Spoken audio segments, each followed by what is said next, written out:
The story you are about to hear is true.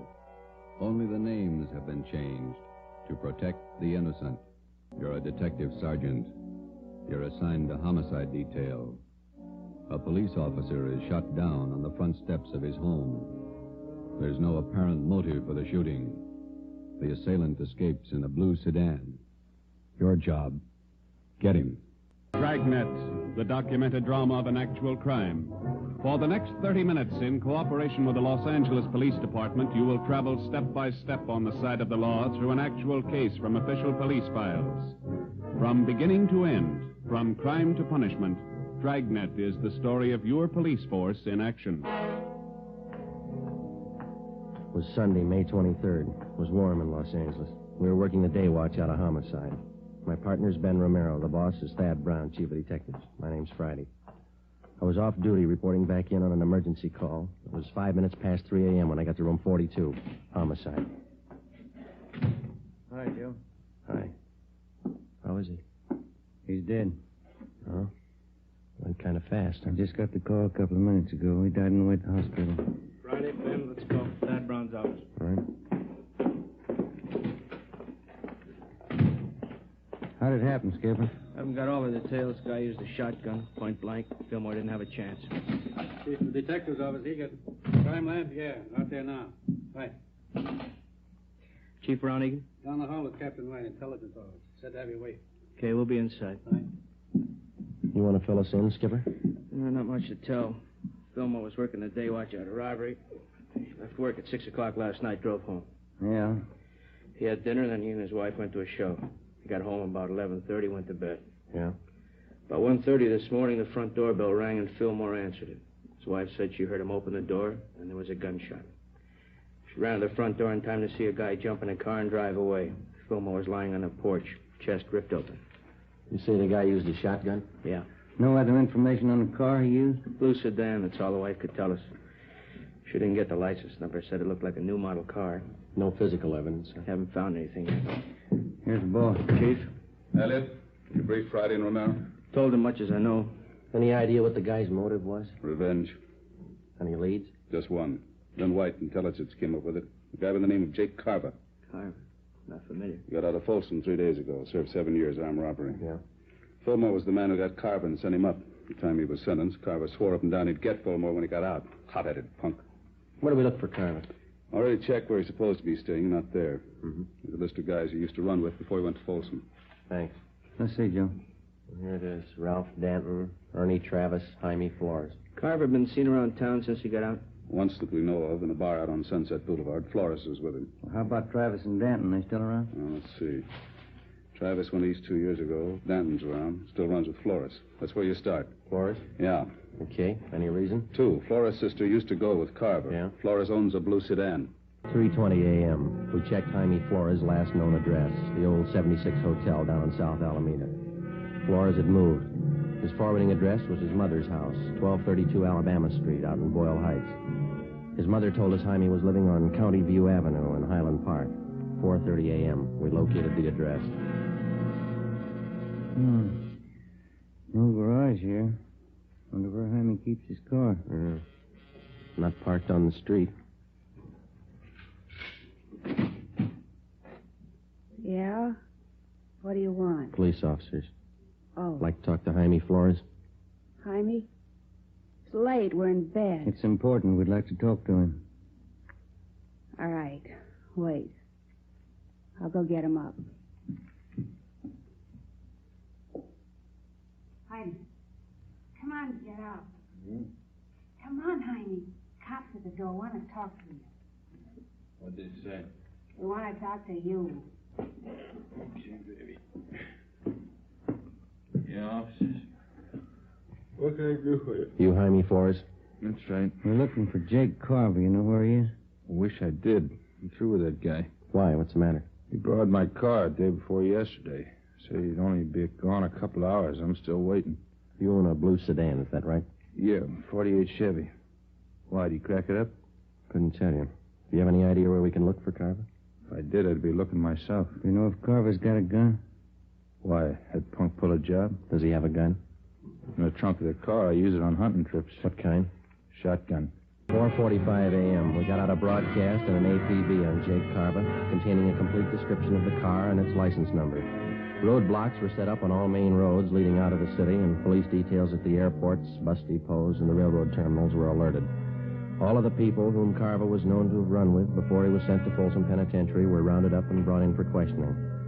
While Captain Elliott from Homicide supervised the interrogation, Ben went across the street to check with the coroner at the morgue.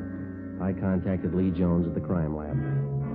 6 a.m. We met in Chief of Detective Thad Brown's office. Crime lab find anything? Single footprint, that's all. Jones found it in one of the flower beds in front of Fillmore's home. Is it tie-in? Size 10. That's Carva's size. Well, that'll help. Is there any indication Carver might still be in the city? No, there was a good 3 hours between the time Fillmore was shot and the roadblocks went up. What about Carva's pals? Did they help any? Well, Flores is the only one I met seeing him since he got out. What about Flora's sister, Dorothy?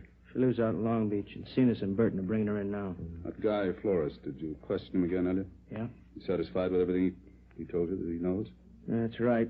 He doesn't seem to be too close to Carver. No record of any correspondence with him while he was in Folsom. What about the coroner's report, McMahon? Shotgun, close range, hit him hard. Well, his mugshots at Carver, they out? Photocopy's still working on it. Turning out 2,000. Excuse me. Brown speaking. Albert. Right. They got Dorothy Flores in the interrogation room. You want to talk to her, Elliot? Ben, you and Joe talk to her. Tell Cenas and Burton to check in here. I got another angle I want them to start on. Right, let's go, Joe.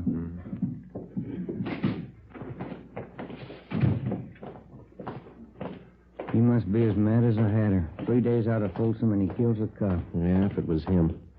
You got any other ideas? You need more than a footprint. We got to find the gun. We got to prove that he used it. Hi.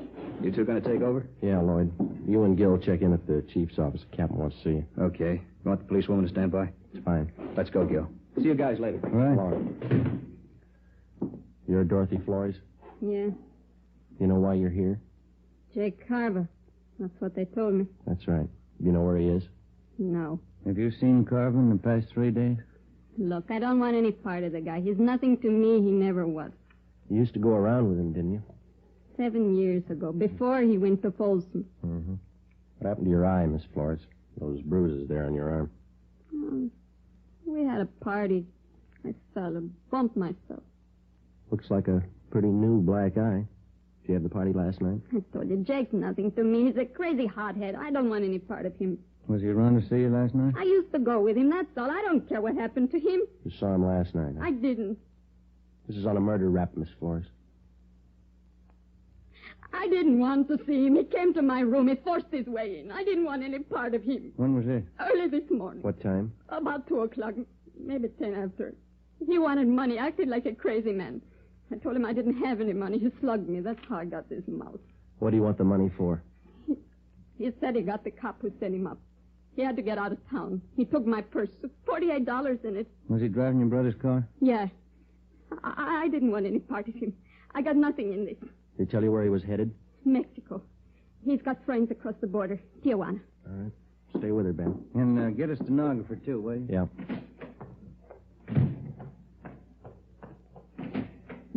Righty. The Flores girl, Skipper. Carva saw her this morning. Admitted shooting Fillmore. She says he's headed south for Tijuana. Maybe he stopped off on the way. How do you mean? The drugstore in San Pedro just held up. Owner was shot and killed. Yeah? The guy was driving a blue sedan. An immediate alert was teletyped to the coastal town south of Los Angeles in the vicinity of San Pedro. The San Diego police were alerted, as were the Mexican authorities in Tijuana and other designated points of entry along the California-Mexico border. 7:50 a.m. Ben and I, together with Lloyd Barton and Al Shambra of Homicide, drove down to San Pedro and checked in with Lieutenant Maxwell at San Pedro Homicide. What kind of a gun did the guy use, Lieutenant? I checked the body. Looks like it could have been a .45. No chance it might have been a shotgun? No, not that kind of a wound. Who saw the guy make his getaway? My wife did. We live right across the street from the drugstore. Wife heard the shooting, ran to the window. She says it was a blue sedan. She didn't see the license plate? No, I got a look at the car before it disappeared. It looked like a Chevy to me. There's been no sign of it since the roadblocks went up? Not yet. It's pretty hard to understand. How do you mean? Take a look at the map here. Here's Palos Verdes and Clifton to the west.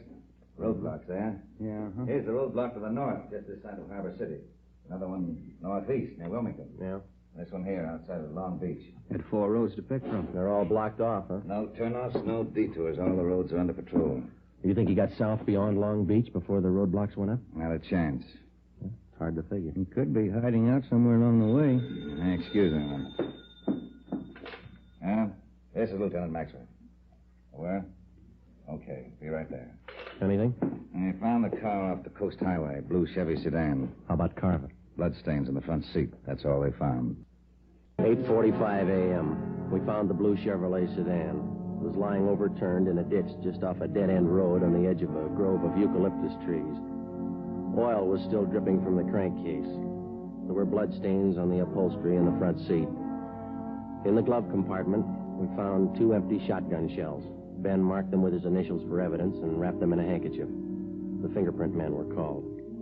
We fanned out and started a search of the general area. See if we can't pick up a trail in this eucalyptus grove here. Sure has got me beat. What's that? The car all smashed up back there, blood all over. The guy must have been hurt. How'd he get this far away from the car? What makes you think he did get far? Either that or he's hiding right under our nose. Well, no sign of a trail through here? no, there's nothing. There's a clearing up ahead. Come on, let's cut through this brush here. Ben, come here. Yeah. Take a look. The trunk of this tree. Brown smears on it. The blood? Maybe. Look, higher up on the trunk there's the same thing. Wait a minute. Up in the tree. Can you see anything up there? No, the branches are pretty thick. Trees go pretty high up. Good 60 feet up there. Come here, Joe. Yeah? Follow my hand. Oh, no, just over to the left where I'm pointing. Oh, yeah. Whoop, cover, Ben. You all right, Joe? Yeah. Can you see him? Yeah, up near the top. Stay off, Burton. Don't come in the clearing. He's up in one of the trees. Throw that gun down, then come down yourself. All right, Ben.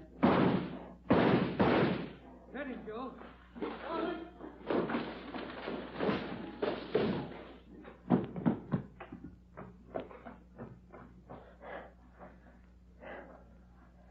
It's Carver. Shotgun's over there. You alive? Yeah. It's a hard tree to climb. Wonder how he got up there. I don't know. But this was the only way to get him down. We called an ambulance and had Jake Carver taken back to Los Angeles to the county hospital, the prison ward. We took the shotgun and the empty shells and booked them as evidence with the property clerk. The wrecked blue sedan was impounded. 2 counts of murder were filed against Carver with the district attorney. There was still one important piece of evidence missing, the .45 pistol used in the robbery and murder of the San Pedro druggist. A month passed. While Carver recuperated in the prison ward of the county hospital, we were busy building a case for his conviction. We still had only enough evidence to convict him for one of the murders. Another 2 months went by. On August 30th, Jake Carver was brought to trial for the shotgun murder of police officer Robert Fillmore. 10 days later, the jury found him guilty of first-degree murder. He was sentenced to a life term in Folsom Penitentiary. Knowing that we didn't have enough evidence to convict his client for the murder of the druggist, Carver's lawyer demanded an immediate trial on the second charge. Wednesday, September 12th, 10 a.m. I was called at the chief of detective's office. Friday? Sit down. Thank you. Elliot and I have been talking about this Jake Carver thing. They set the trial date yet? Starts next Tuesday. Bringing Carver down from Folsom tomorrow. It's bum luck. We're not going to convict him on the evidence we've got. We don't even have the gun. We've got to get a conviction. He beat the death rap for killing Fillmore. If he gets over this one, that means he's still eligible for parole. Yeah. So he serves 10 years, maybe. Good behavior. He gets out and he's ready to start in all over again. Yeah, if we could just sew him up for killing that druggist, we could put him away for good. I don't know how, Skipper. It's a pretty good bet that no jury will convict him unless we find that gun. We got another hour. Just one. What's that? If we can get Carver to admit he killed that druggist. It's a neat trick. When you and Ben got him last May, did he see you at all? You think he could recognize you again? Well, couldn't have gotten a very good look from where he was up in that tree. Ben did all the testifying at the trial. I wasn't even there. Now, he wouldn't know me. Why? When they bring Carver down from Folsom tomorrow, they'll put him in county jail while he's waiting trial. Yeah? Chief figures if we could plant you in the same cell with him, there's a chance he might talk. If you play it right. No, I don't know. He's no beginner. Neither are you. If you carve enough of the right bait at the right time, there's a chance he'll put his foot in it. Maybe. All right, will you set it up with the county jail? Yeah, and remember, he's a killer. Don't take any chances. Suppose he gets wise. Well, then we'll know you tried. The following day at 2 p.m., I was booked at Central Jail as Joe Ramos, a robbery suspect. Ramos was the actual name of an eastern thief whom we knew was not acquainted with Jake Carver. After being mugged and fingerprinted, transportation officers took me to the 12th floor of the Hall of Justice, where I was booked into the county jail. After that, I was taken down to a cell block on the 10th floor known as the High Power Tank, where prisoners charged with major crimes are held. During the day, the individual cells are left open, and the prisoners are allowed to visit with one another. I was taken back and shown the cell I was assigned to. Jake Carver was already there. He was playing two-handed poker with another inmate on the lower bunk. Here you are, Ramos. This cell here. You can take the top bunk. All right. How many cards you want? Make it 2, Jake. Hey, move, will you? I want to get in my bunk. Come on, make your bet. Says 2 cigarettes. You're 2, bunk you 6. I said I'd like to get in my bunk. Go on, Sam. Play the game. Okay, we'll see you. Maybe you didn't hear me, Sam. I said I want to get in my bunk. I heard you, Mac. I don't like shoving around like this. All right, now sit down. What's your complaint? Didn't they tell you when you came through the door? They bury you in the hole for beefing in here. Then as long as I'm in here with you, let's get it straight right now. Don't bother me. And while you're at it, keep your rum-dum pals out of here, you understand? I don't think I do. You'll be around quite a while, smart guy. I won't forget this. Oh, yeah. Chow time. Come on, here it is. What are you doing down there, Dobbins? Nothing. I always sit on the floor. Get back to your cell. Chow. Yeah. See you, Jake. Yeah. What's this junk they feed you? Boiled beef, boiled potatoes. It's a habit with them here. Junk. Can you buy from the outside? Candy. Sometimes pie. Guy comes around in the morning. Who are you? Joe Ramos. Ramos, huh? Chicago? I've been there. So have I. I'm Jake Carver. Hiya. All right. What are you up for? Talk to my lawyer. You got a smart mouth. You got a big one. You take care of your own worries, huh? I'll take care of mine. I ain't got any worries. I got it made. Hey, you want that piece of bread? I don't want any of it. Take it. Tell the truth, I never had it so good. No witnesses, no evidence. You can't touch me. Sure. That's why you're in here. 3 days passed. By playing the part of the tough gunman from Chicago, I succeeded in getting close to Carver. Because of the close confinement, I was with him almost constantly, but he still refused to confide. In a roundabout way, I pressed him as much as I could for the answer without making him suspicious. No result. 8:55 p.m. Sunday, 2 days before the trial opened.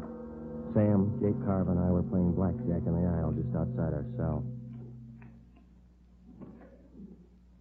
All right, Sam, hit me. There you are. Okay, I'm good. Ramos? I'll stand. 18. Pay 19. That's all for me. Me too. I'm going to hit the sack. Yeah, just when I start to come back. Always crying. Hey, Ramos, seems to me I remember you. Haven't I seen you around City Hall? Sure, I live there. All right, it's time. Lock up. No. Ramos? What's he talking about? I don't know. I get a headache. It's killing me. Yeah? So let me crack your neck. It'll help it. No, it's no good. You got any of them brown pills? Come on, I'll crack your neck. Loosen up those nerves. Always helps me. Yeah? Yeah, here, let me show you. Come on, turn around. Take it easy. Just relax. Let yourself go. Yeah? I'll get my hands around the back of your neck. Come on, relax. Well, this won't hurt you. All right. You got to be careful with this stuff. You could break a guy's neck, you know? Take it easy, huh? What's the matter? Come on, relax. All right. Let me get a better grip on your neck. Take it easy, huh? All right, now. Yeah. All right, let's do it. How's that? Well, it's not bad. Feels a little better. That works okay. Sure. Hey, I noticed you had a visitor today. One of the boys from the East? No. A friend of mine out here. He just got in town. The coppers are trying to pin a killing on him. No? Who is he? Max Wesley. He's a good man. Tried to say he pulled a job down in San Pedro. Pedro, huh? What kind of job? Stick up. Drugstore a couple months ago. Yeah? That's what they got me on, you know? Funny. Well, I think I'll get some shut-eye. What about this job they're trying to hang on him? He tell you? I don't remember. The guy who ran the store was shot up and died. Max wasn't even in town when it happened. Happened in May? Last May? I don't know. I'll see you in the morning. Yeah. Hard bed. They didn't have nothing on Max, huh? They let him go. Oh, it's yet. He's out on bail. No, I mean, no evidence on him. No gun, huh? Yeah, he got a gun. I think that's what Max said. Where'd they find it, he say? I don't know where they found it. Go to sleep, will you? He mentioned anything else about Pedro, like San Pedro Hills? Yeah. Maybe that's where they found it. I think Max said that. Oh. That couldn't be. All right. That's nice. Hey, it wasn't the Harbor drugstore, was it? What's eating you anyway? Will you go to sleep? Look, Ramos, I gotta know. It's important. What are you talking about? I gotta get some sleep. Will you listen a minute? I ditched the gun down there in the San Pedro Hills. All right, what are you worrying about? They don't send you up for hiding guns? Listen, I'm hot on that job. They got me on one murder rap. If they tag me in another one, it's for keeps. What do you want me to do? Talk to the governor? Are you sure this guy Max said that they found a gun? Now, look, Carver. Max said they found a gun in the San Pedro Hills. Now, you get on down in your bunk and let's talk about it in the morning, huh? What kind? Did he say what kind? I don't know. I don't remember. Was it a 45? Something like that, yeah. 45, I guess that was it. Now, listen. The jailer barking down here. Quiet down in there. All right. You go to sleep now? Can't they? It's not the same one. They couldn't have found it. They haven't talked to me. Ramos. Hmm? When did they find the gun? Did Max tell you that? Oh. When did they find the gun? Where? Hmm? I don't know. He didn't say where? San Pedro Hills. Ramos, I gotta know. Wasn't by a covert, was it? On the hill road? I don't know. I'll ask Max the next time I see him. Is that where you ditched yours? They couldn't have found it. Nobody could have. This covert, see, back on the road. Yeah. There was a piece of cement broken off the bottom edge of the covert, kind of a hollowed-out space inside. I pushed the dirt all around it. You gotta ask Max. Mm-hmm. Ask him where they found that gun.